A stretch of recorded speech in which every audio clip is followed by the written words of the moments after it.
Dans quel pays la consanguinité est-elle la plus fréquente? C'est un pays d'environ 260 millions d'habitants. Il possède l'arme nucléaire. Il a des mégalopoles parmi les plus denses au monde. Et plus de la moitié de ses mariages se font entre cousins germains. C'est le Pakistan. Au Pakistan, entre 50 et 60% des mariages sont consanguins, principalement entre cousins au premier degré. C'est le taux le plus élevé au monde à une échelle nationale, et les conséquences génétiques sont mesurables. Le mécanisme est simple. Deux cousins germains partagent les mêmes grands-parents, donc environ 12,5% de leur ADN. Chaque parent transmet une copie de chaque gène à son enfant. Quand ils ont un enfant, cet enfant a une probabilité nettement plus élevée d'hériter de deux copies identiques d'un même gène. Et si ce gène porte une mutation récessive, l'enfant sera atteint. Dans un couple non apparenté, la probabilité que les deux parents portent exactement la même mutation rare est très faible. Chez des cousins germains, elle est multipliée. Le risque dépend directement du degré de parenté. Deux cousins germains partagent 12,5% de leur ADN. Des cousins issus de germains, environ 3%. Au-delà, le risque supplémentaire devient négligeable. Ce n'est pas l'endogamie au sens large qui pose problème. Deux personnes du même village, du même pays ou de la même origine, qui ne sont pas proches parentes, ne courent aucun risque particulier. Ce qui compte, c'est la parenté directe. Parents, oncles, cousins au premier ou au deuxième degré, sortir du cercle familial proche suffit à éliminer le risque. Concrètement, les enfants de couples de cousins germains présentent un risque accru de maladies génétiques récessives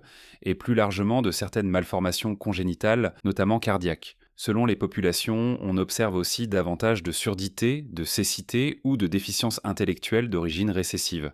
La mortalité infantile est aussi un peu plus élevée. Au Pakistan, plusieurs milliers d'enfants naissent chaque année avec une bêta-thalassémie majeure, un trouble sanguin récessif qui impose des transfusions à vie. S'y ajoutent les déficits immunitaires héréditaires, ces maladies où l'enfant naît sans défense efficace contre les infections.